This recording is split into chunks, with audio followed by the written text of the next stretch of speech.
I want to begin bluntly, because there is kindness in clarity. The world does not need your consent to enter your consciousness. It asks for no permission slip. It requires only that you leave the door ajar. Unguarded receptivity, the sleepy acceptance that says, this is just how things are.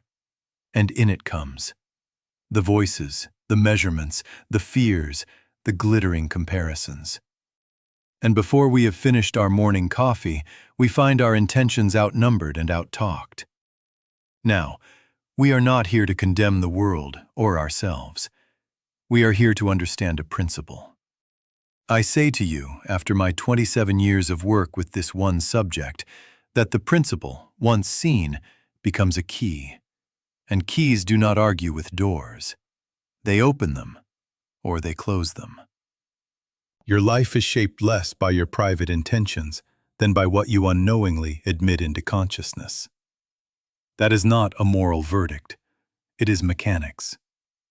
What earlier ages called mesmerism, crowd mind, mass suggestion, has acquired circuitry and a backlight. It speaks in headlines and bottom bars. It scrolls and pings. It drips commentary as steadily as rain on a roof until you think the sound is weather. But it is not weather.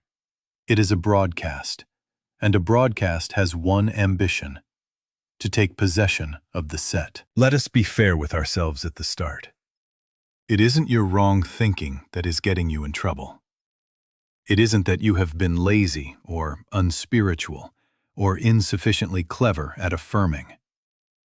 The first corrective we must accept, if we are to have any peace at all, is that this pressure is impersonal. It is a universal atmosphere, an accepted, shared trance traveling on the lawful currents of attention and habit. We were born under the law, not under grace. We were introduced to cause and effect and called it reality, and the trillions of small agreements we make each day with screens and talk and rumor are all one agreement: that the outer is the author, and we are the paper. But we are not paper. And so this hour must do two things. First, it will expose the nature of the broadcast, not to make us warriors, but to remove its mask. Then, it will show you a way to close the door you never agreed to leave open, without fear, without force, and without mental struggle. Mind isn't power. Spirit is power. When thinking stops, real power begins. Do not run ahead of me with that yet. Simply tuck it in your pocket like a good coin, and we will spend it in due season. For now, feel the relief in this. If the intrusion is impersonal, it can be recognized without self-condemnation. If it is a broadcast, it can be tuned through, not fought.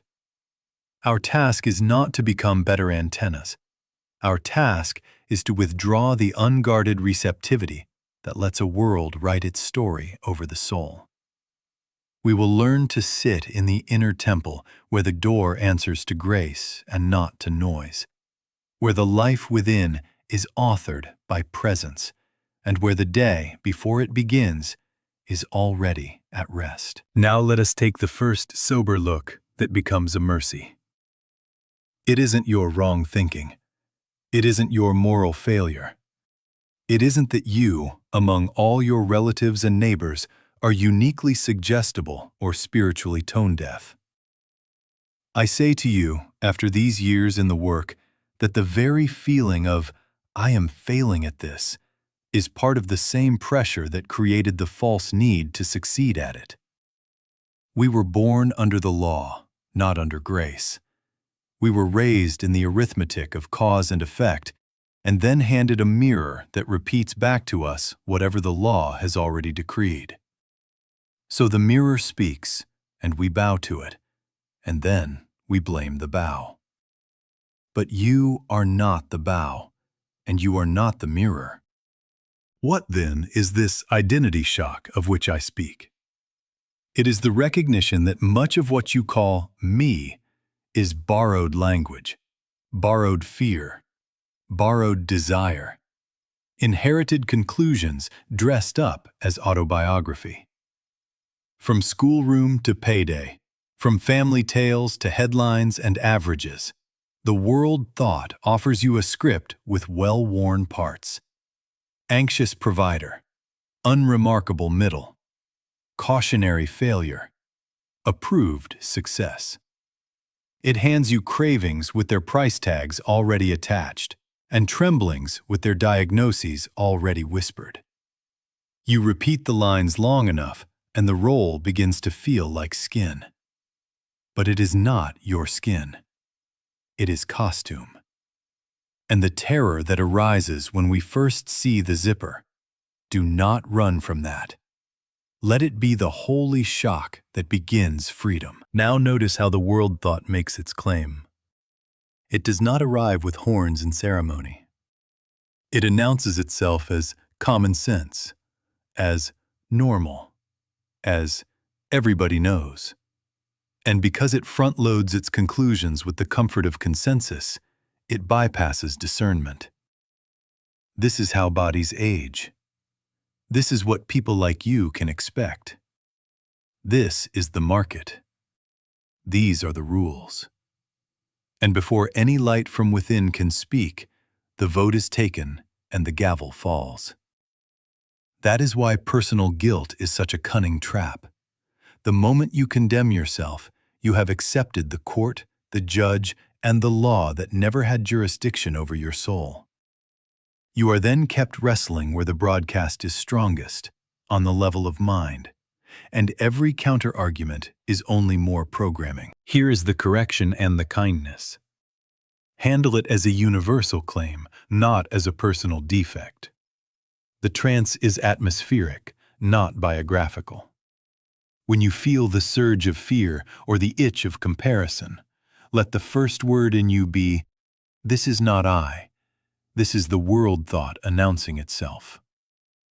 Not I, not mine, not personal. Do not shame yourself for hearing the siren. Ships are not guilty for the weather.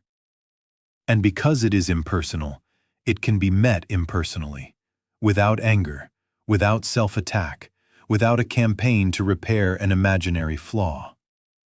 Let there be in you a quiet, almost amused recognition. Ah yes, the old voice of averages, the old drum of belonging by measure. And in that recognition, without war, the grip loosens. Reaction subsides.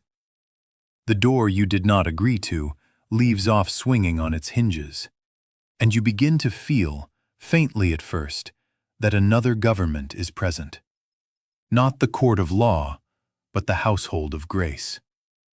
We will not hurry it.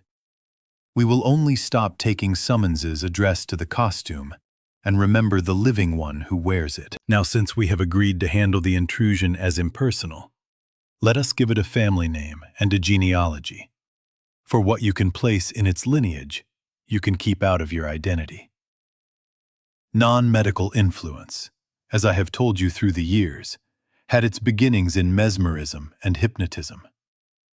Mr. Mesmer discovered that a mind under pressure will borrow another's conclusion and feel it as its own. Then came Mr. Quimby, who saw the same principle wearing a doctor's coat, and after him, Dr. Evans and Mrs. Eddy, and the streams that followed, which tried each in turn to name what happens when thought believes what it is told. Some used the mechanism to relieve pain. Others built systems upon it. But the mechanism itself, suggestion, was never defeated. It merely changed costumes and found better rooms. In the early days, the room had chairs and a parlor clock. Then the room became a newspaper column, a stage, a cinema screen, a radio hour. Later, the room put on a blue glow and moved into your living room. Today, the room is pocket-sized and always lit.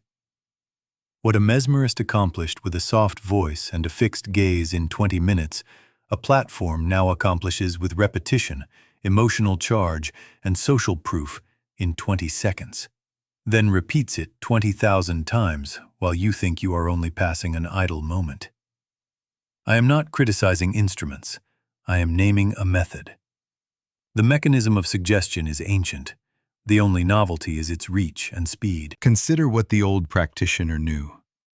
He needed rhythm, repetition until resistance relaxed. He needed affect, fear or desire to tint the thought. He needed authority, someone or something to say, "Everyone knows." Put those three together, and the suggestion swims past the sentinel and becomes my opinion. Now translate it. The feed repeats, the headline colors the nervous system, the numbers, likes, shares, trends, lend the gavel of consensus. And you, innocent as dawn, find yourself speaking the line you never rehearsed. That's just how it is. It isn't how it is. It is how the method works when it is not recognized. Why does this matter? Because you cannot be free of a method you do not see. A chain felt as a bracelet will be polished, not dropped. Ignorance here is camouflage. It trains you to call curation reality, ad copy preference, mood induction my feeling. And so the most profitable markets on earth have become identity markets, which sell you back to yourself in ever narrower slices, measured by every click and blink, until the costume seems fitted by God himself. Add to this the accelerants of our hour, algorithmic amplification that feeds what agitates, ad targeting that follows your wandering, outrage incentives that mint currency from your limbic system, and the old room has acquired loudspeakers on every corner. Permit me a small aside to keep us honest. The world has learned to place the microphone inside your mind, and most of us have been calling it entertainment. We pay, some of us, for premium access to the very room that borrows our peace and invoices us for the loss. Forgive me the smile. If it were not so costly, it would be a very good joke. Now, I am not asking you to fear any of this, nor to wage a campaign against machines, markets, or headlines. Fear is still consent, and war is only more mind. I am asking for recognition. When rhythm, affect, and authority arrive together, do not bow and say me. Say method. Handle it as universal claim. Remember, we were born under the law of cause and effect and comparison, and the feed is only that law with electricity in it. Grace is another government, and we will come to it. But first, let us withdraw the naive reverence we have been paying to what is, in essence, a very old parlor trick, now performed at scale and speed. When you see it as that, the spell loosens, the room grows plain again, and a quiet space within you begins to remember that reality does not arrive by repetition, and identity is not assembled by applause. Now that we have unmasked the method, let us call it by its rightful name, so that you will not be tempted to romance it. It is law. We were born under the law, not under grace, and the law of this hour is the arithmetic of measurement. Measurable worth, measurable popularity, measurable productivity. It has its commandments and its penalties, its offerings and its scapegoats. It sounds like progress because it can be counted, but remember, the jailer's keys also jingle. In this economy, the soul is invoiced in digits. The score, the grade, the rank, the balance, the reach. And where there is law, there is always a court. Reward and punishment in social form. Praise as currency. Silence as fine. See how the law manufactures a person. It whispers, if they approve, you are. If they ignore, you are not. If they surpass you, you diminish. And, obedient as children before a blackboard, we begin to add ourselves up. Good morning becomes an audit. A meal becomes a post, becomes a report card. Even rest is recruited. You will track your sleep until sleep itself grows shy. This is not life. This is sentence. You are not living, you are being tried. Hour by hour, verdict by verdict. Your identity on probation until further applause. And what follows such a government is not difficult to predict, because it is the nature of law to produce fear. Anxiety is not a personal defect. It is the atmosphere of any mind governed by metrics. Scarcity is not a private superstition. It is the logical odor of a market where your being must be defended. Competition is not a character flaw. It is the ritual of a temple whose god is comparison. And self-preservation, oh, the law of self-preservation, thrives there, insisting that another's gain thins your oxygen, and that love is a luxury item to be afforded only after the numbers are safe. Do you see that guilt itself is part of the same court? You are guilty for not being enough, then guilty for wanting to be enough, guilty for speaking up, guilty for being silent. Law does that. It multiplies charges until good men and gentle women plead bargains with their own souls. Now, here is the contrarian mercy. Changing metrics will not free you. Replacing one scoreboard with a finer, kinder, more authentic scoreboard is still bondage. You do not trade up to a humane chain. You drop the whole hardware. If you move from fame to virtue signaling, from quarterly results to wellness points, from others' approval to your own self-approval, you have not left the court. You have changed judges and kept the bench. Even the spiritual version, counting meditations, sunsets, kindnesses, is the same game with softer lighting. It isn't that any of these are wrong in themselves. It is that as long as identity is measured, it is governed by law. And law always produces fear. Always. A peak score is only a well-furnished cell with a calendar full of dreads. Do not run ahead of me and ask for the trick that will help you win by these rules. There is no winning to be done. The gospel is not an optimization plan. You do not change one law for another. You annihilate the whole of law as the government of identity and let grace take the seat. Grace does not improve the old machinery. Grace reveals that the machine never had jurisdiction over your being. It is another government altogether, without scoreboard, without sentence, without the trembling of if. We are coming to that government, and when we touch it, you will find that life is not probation, but presence, not verdict, but being. And the fear that followed you through the halls of comparison has no address there. Now comes the shock that is mercy in disguise. Mind isn't power. Willpower isn't power. Outrage isn't power. Cleverness isn't power. I say to you out of years at this work and countless proofs that what seems forceful within the arena of thinking is still only motion in the arena of thinking. It is wind pushing wind. Spirit is power. Soul is power. Consciousness is power. Truth is power. The rest are noises that grow louder when they echo their own walls. When thinking stops, real power begins. Do you see the trap? The feed shouts, you shout back. The measure presses, you counter with affirmations.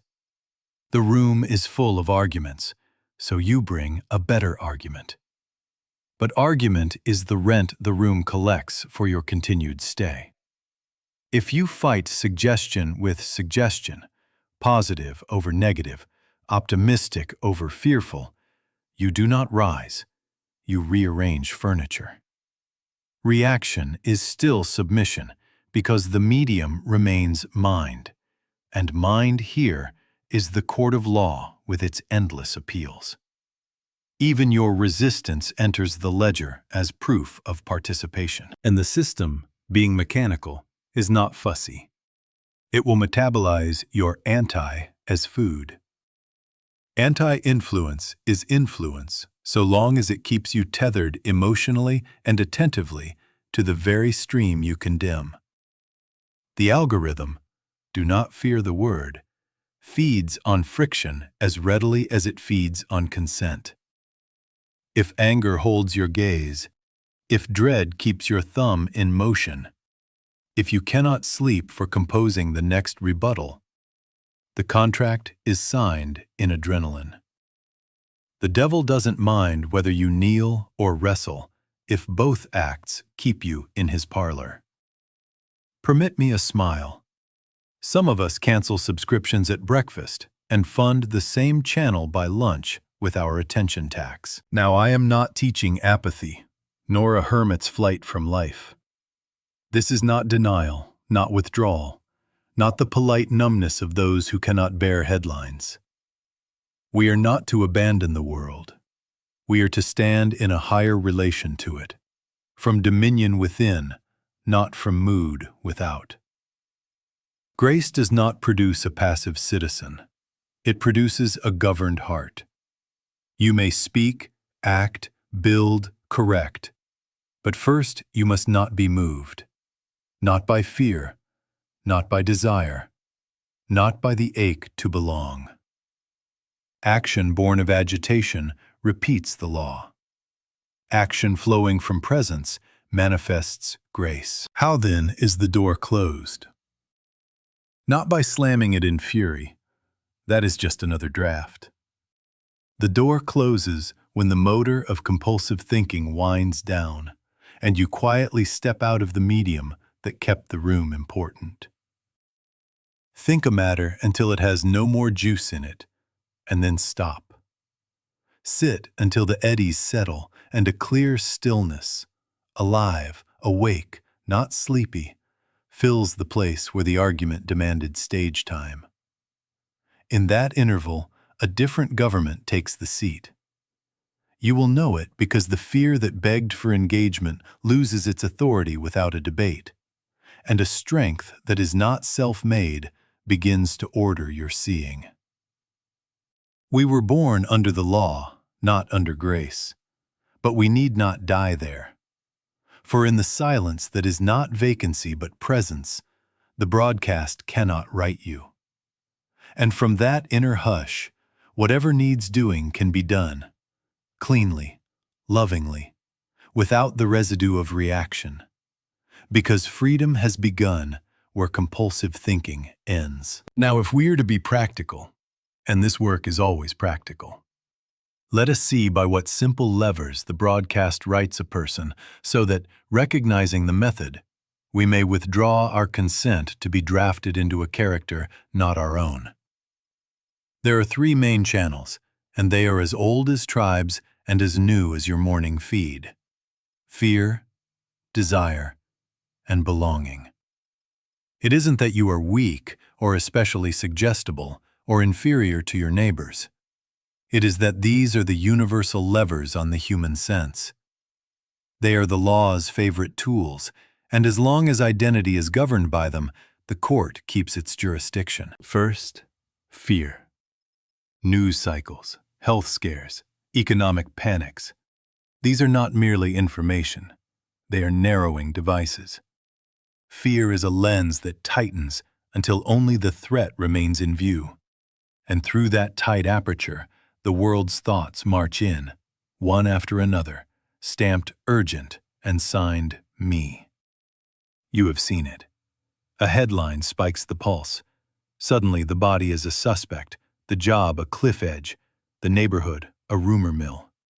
It isn't your wrong thinking. It is the physiology of law at work, self-preservation with its siren on. Under fear, mentation accelerates, options appear to shrink, and the voice of presence seems to migrate to a room you cannot enter. But it has not moved. Only the lens has closed. Think it through, and you will notice. Fear claims speed as power, quantity as wisdom, and in that very rush the broadcast takes the pen and begins to author you. Second, desire. Advertising, envy loops, lifestyle identities. You are shown a curated life and then handed a mirror that says, "Try this on." And the mind, eager to belong and to feel safe, learns to crave on command and calls it preference. The cart whispers, the rack repeats, the image promises, and soon the nervous system equates acquisition with relief, display with existence. It isn't greed. It is the old hypnotism of more. The promise that if you adjust surface effects, the ache within will convert to peace. The law loves this because it can count it. How much? How soon? How visible? And the soul, forgetting it is already whole, begins to bargain with its own light. Do you see how gentle you must be with yourself here? You are not at fault for wanting beauty, rest, sufficiency. But the broadcast rebrands these as purchasable identities and convinces you that the costume is the one who wears it. Third, belonging. Social contagion and moral performance. This is perhaps the subtlest because it drapes itself in goodness. We signal to be safe. We borrow opinions to avoid exile. We rehearse the liturgies of our side, lest the village fire go cold toward us. And when the village nods, the law presents that nod as ontology. You are because we say you are. It isn't cowardice. It is the mammalian heritage harnessed by modern reach. The price is quiet. We trade private clarity for public shelter, and in time, cannot tell which voice is our own. Under this pressure, even conscience is drafted as an actor, performing righteousness for cameras it cannot see. Now here is the mercy in all of this. If you can name the channel, you need not wear the costume. Once you see fear, desire, and belonging as methods of entry, you can stop treating symptoms. Endless reassurance, new purchases, fresh alignments, and begin closing the source. The open doorway of unobserved receptivity. You do not war with fear. You recognize it as a universal claim.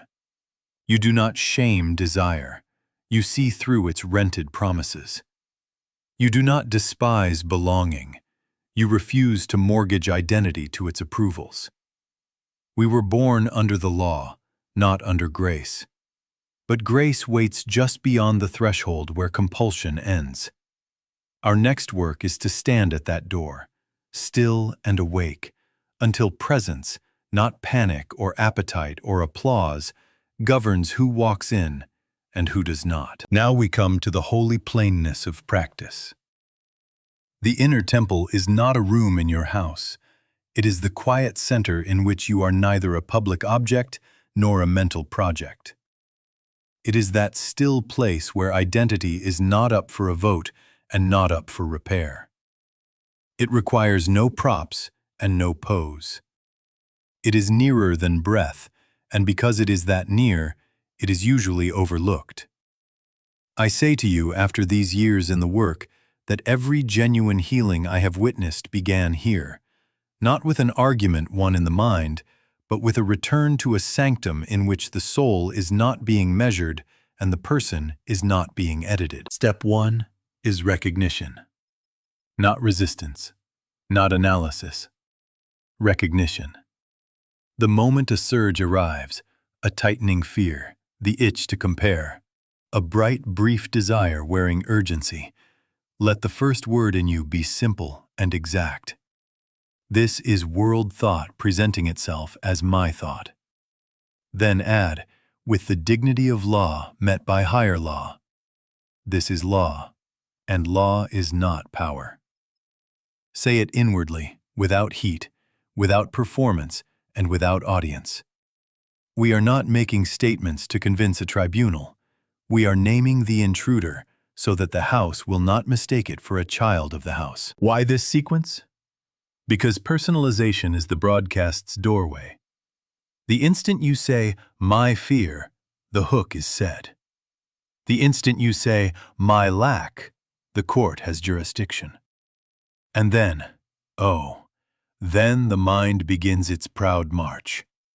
Diagnosis, debate, backstory, blame. Do not go there. Do not diagnose yourself. Do not analyze childhood. Do not chase the stream into its tributaries. Handle it impersonally. Let there be in you a light, unhurried recognition. Not I, not mine, not personal. If the thought protests and returns in a new costume, greet it with the same quiet name. No duel, no headlines, no sermon. Only the steady refusal to sign its papers. Understand, this is not stoicism and not spiritual make-believe. It is jurisdiction. To call a wave ocean is to honor its source and lose the urge to punch it. To call broadcast world thought is to stop furnishing it with your biography. You will discover, as you practice, that 90% of the energy in such moments was supplied by your attempt to manage, decorate, or refute the claim. Withdraw that energy, and most storms move off like weather that has run out of wind.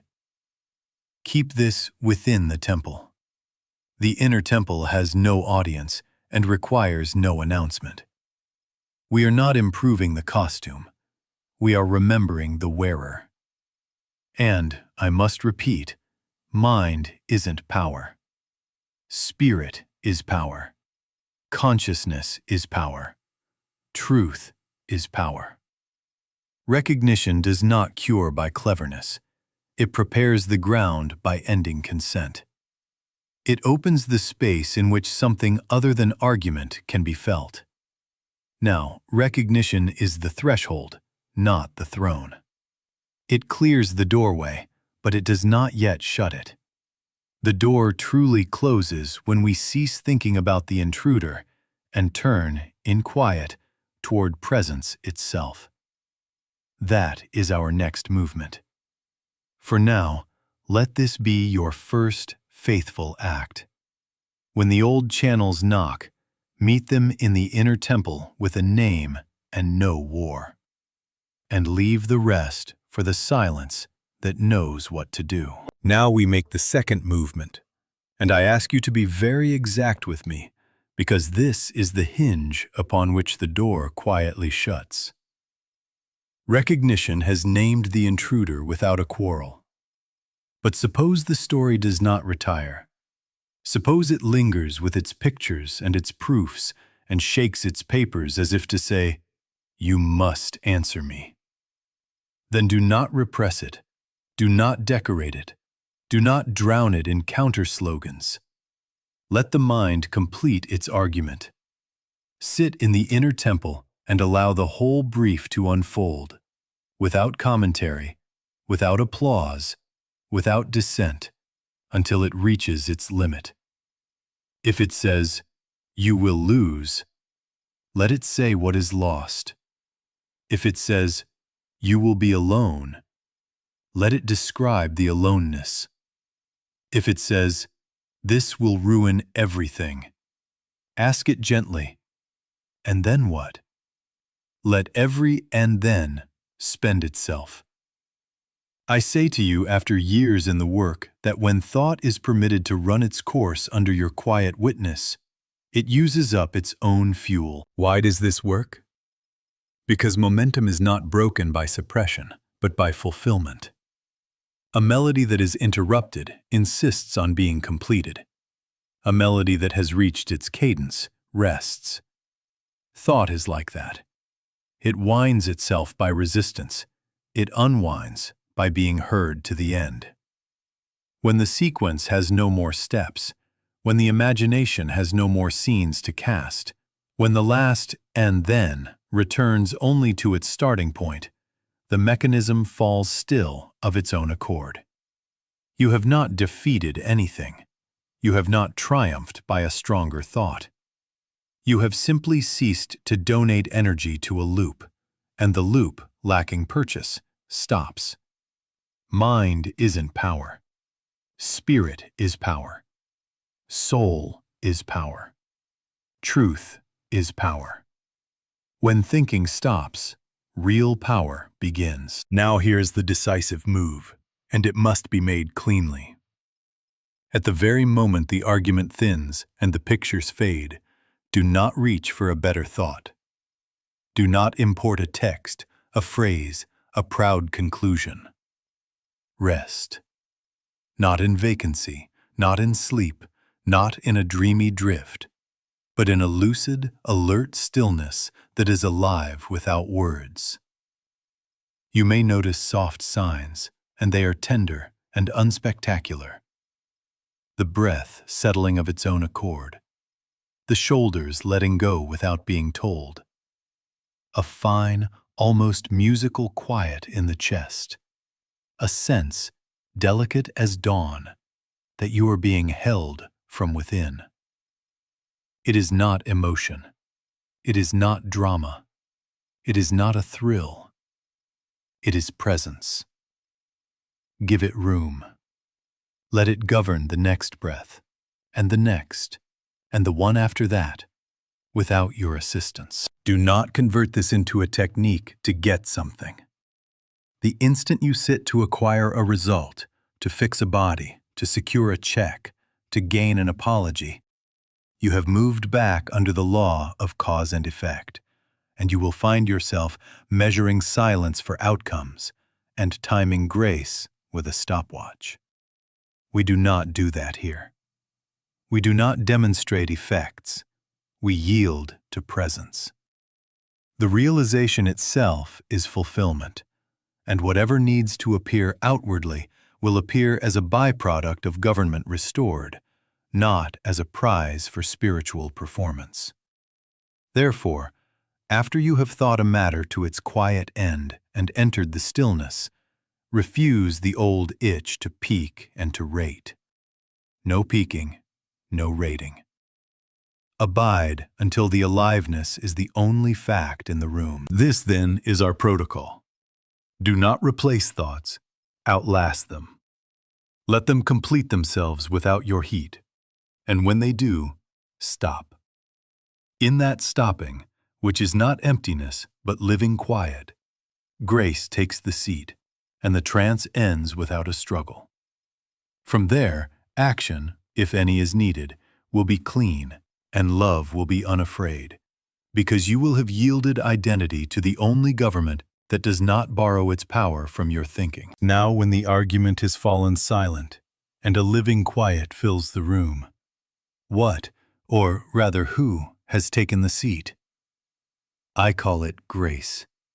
Not a mood, not a windfall, not a result of your good behavior or your correct technique. Grace is a government of being that is not earned, not measured, not produced by mental effort. It was there before your thought. It remains when your thought is finished, and it does not consult your performance record to confer itself. It does not arrive by increments because you practiced longer today than yesterday. It arrives as revelation, an unveiling of what is already true beneath the noise. The kingdom is not imported through the senses. It is recognized within. It is given, not achieved. You cannot purchase it with effort. You receive it by yielding to what was already present when your striving ran out of breath. Now set this beside the thing we have been naming, the algorithm. The algorithm governs by prediction and reward. If you liked that, you will like this. If you paused there, we will pause you again. If you fear this, we will sell you safety. If you desire that, we will heighten the wanting. It is a mirror with a metronome and a cash register. It narrows you to yesterday's data and calls it you. It governs by anticipation and by drip-fed approval. And so it ensures that identity remains an effect of prompts, of cues, of other people's temperatures. But grace does not predict. Grace reveals. It does not bait the appetite. It dissolves the ache by showing you that what you were trying to gain was the shadow of what you already are. Where the feed curates a self for you to perform, grace uncovers the self no performance can improve. How do you know when grace is governing? The court of comparison grows quiet. You no longer check your being against a neighbor's report. Compulsion fades, not because you have become strong, but because there is nothing to push against. The impulse to polish your image loses its urgency. You forget to perform and remember to be. Decisions lift out of the old calculus of fear and reward and begin to arise from a center that does not tremble. You will notice that action, when it comes, is clean and almost shy. No trumpet, no strain, no later regret. You will also notice that much that once felt necessary simply does not occur to you, and yet nothing good is missed. Identity becomes natural, which is to say, it stops auditioning. I must say to you, do not recruit grace as an advantage in the old game. We were born under the law, not under grace, and the law is always asking, how can I use this to win?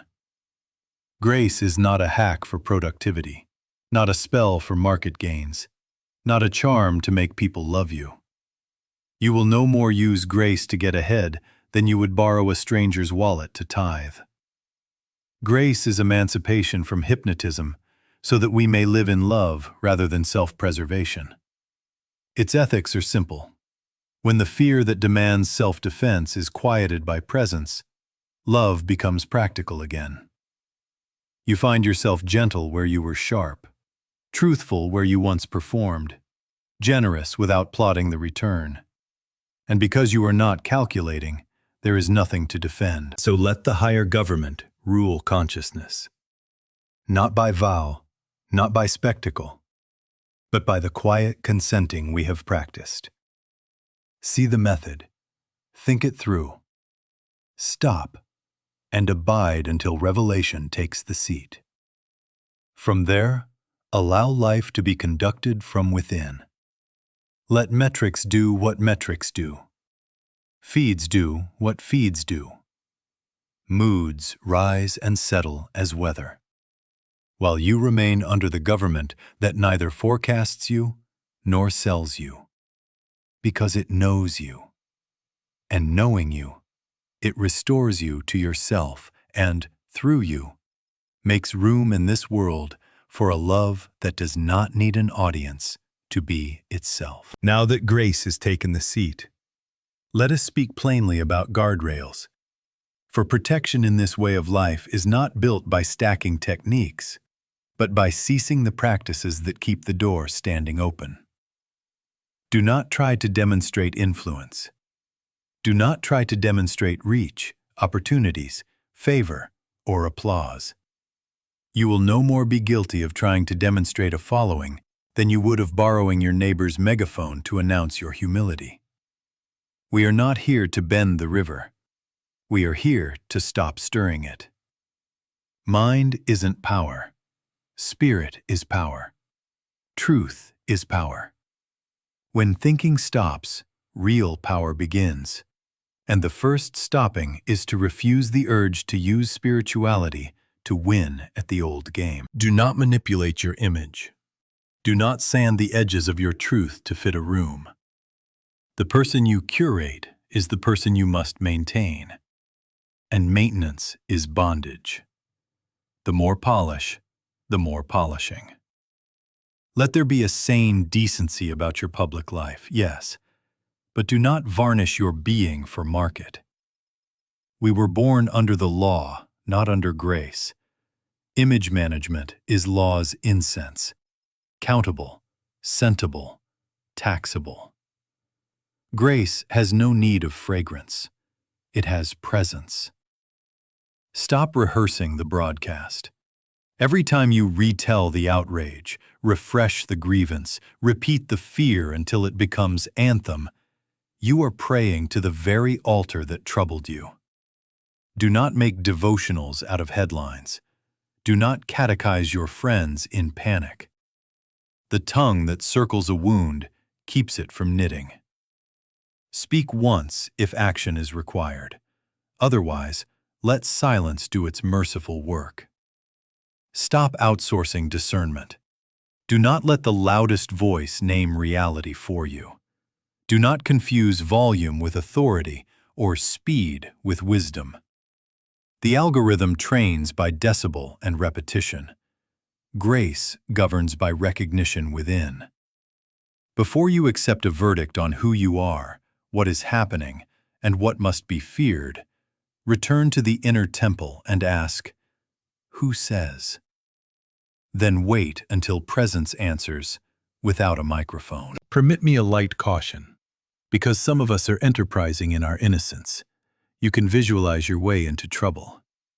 Imagine yourself manifesting the perfect seat on the bus, and you may succeed, just as the bag above you, unlatched by some other eager projector, chooses your neighbor's head to announce your victory. You will have your seat and lose your peace. Or picture the winning line so fiercely that you walk past your integrity to break a tape nobody else was running. Do not conjure pictures to bend outcomes.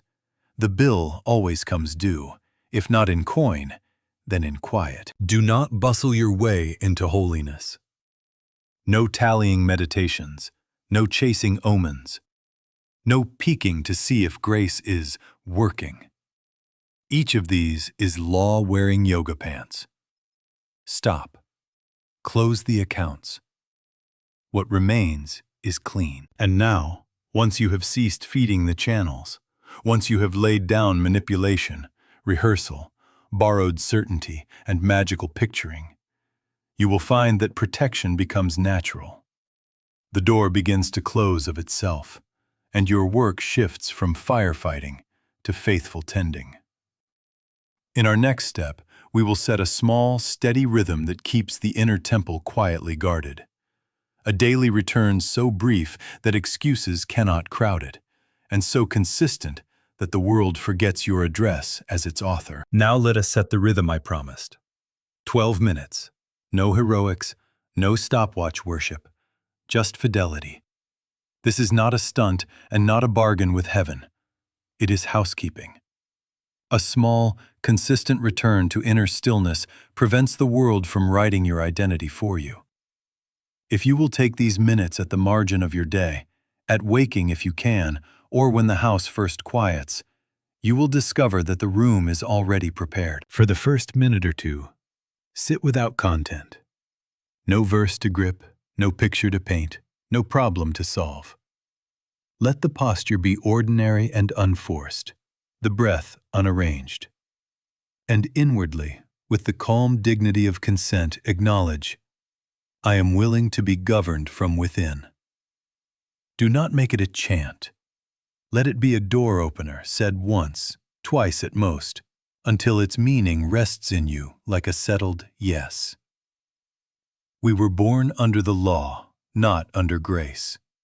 This willingness is the hinge on which that sentence turns. In the 3rd to 5th minute, make a gentle recognition scan. Notice what is trying to enter. Fear rehearsing its headlines. Desire parading its pictures. Belonging asking you to agree so you won't be alone. Label each simply as world thought. Not mine, not personal.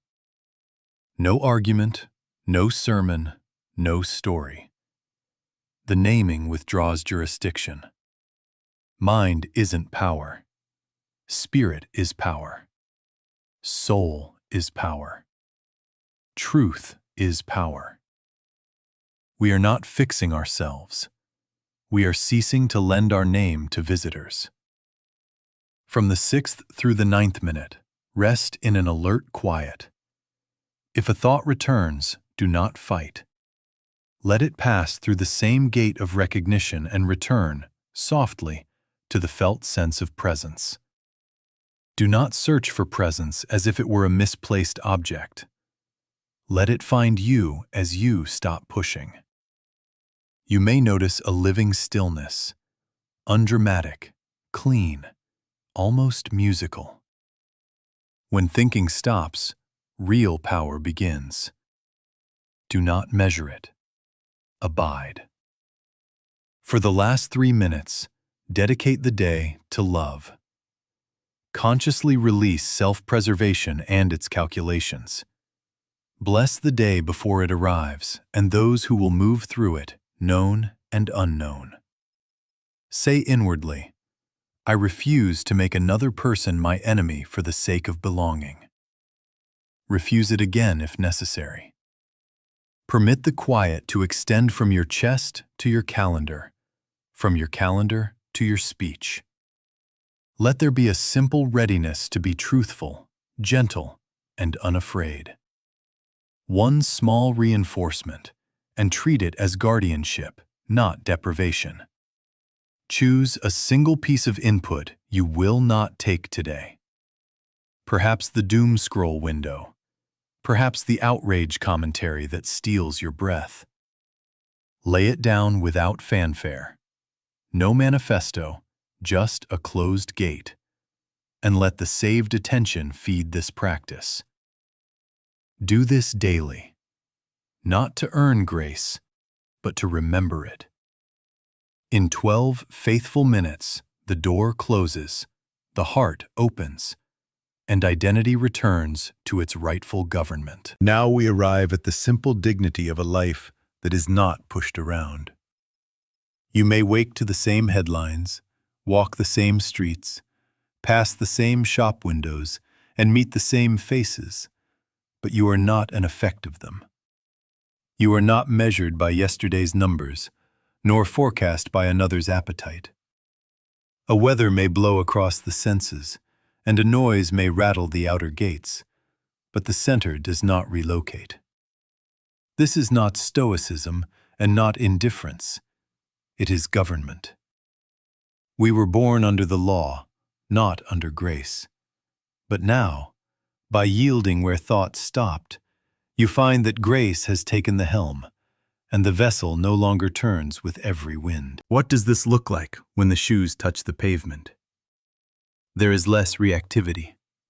The old trigger fires, and nothing answers. There is less compulsive self-definition.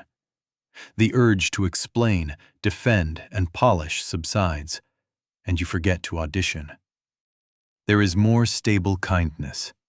Not the sugar of performance, but a readiness to be gentle without permission, and truthful without permission. Decisions become clean. They arrive from the quiet center without consulting a jury, and they stand without the scaffold of public approval. You move when it is yours to move, and you do not move when it is not, and neither choice trembles. You notice that energy once spent on managing images and rehearsing threats is now available for usefulness, for listening, for the small, courageous acts that do not need to be posted to be real. And with this comes a widening mercy. Remember the innocent children of every age. They are not villains, they are hearers under a loudspeaker, acting out the prompt that was strongest at dawn. When you meet fear in another, you are not meeting a character defect. You are meeting a claim. When you meet grasping, boasting, or rage, you are not meeting a soul's essence. You are meeting a trance. See it, and let compassion hold its ground. Refuse to enroll them in your private courtroom. Refuse, too, to enroll yourself. Stand quietly as one who knows the difference between person and broadcast, and in that knowing, you will sometimes be the stillness that lets another remember their own. Do not mistake this stance for passivity. It is causation by presence. Identity, resting in the inner temple, ceases to be a screen for projections and becomes a lamp. You do not use consciousness. You abide as it, and without strain it governs your affairs, your speech, your steps. Mind isn't power. Metrics aren't power. Social proof isn't power. Spirit is power. Soul is power. Consciousness is power. Truth is power. Presence is power. When thinking stops, real power begins, and in that beginning, the broadcast loses its pen. So keep the door shut, not with effort, but with abiding. Let your practice be faithful and quiet. Let your refusals be gentle and final. Let your yes arise from the place that needs no witnesses. Do not peek to see if it worked. Do not borrow anxiety to speed a blessing. Live as cause, by which I mean live from the inner government that does not borrow its authority from your moods. Walk through your day as a transmission of peace rather than a receiver of noise. And you will find, without fanfare, that identity has grown natural and sure, loving without calculation, strong without hardness. An identity no broadcast can overwrite, because it is not written from outside at all.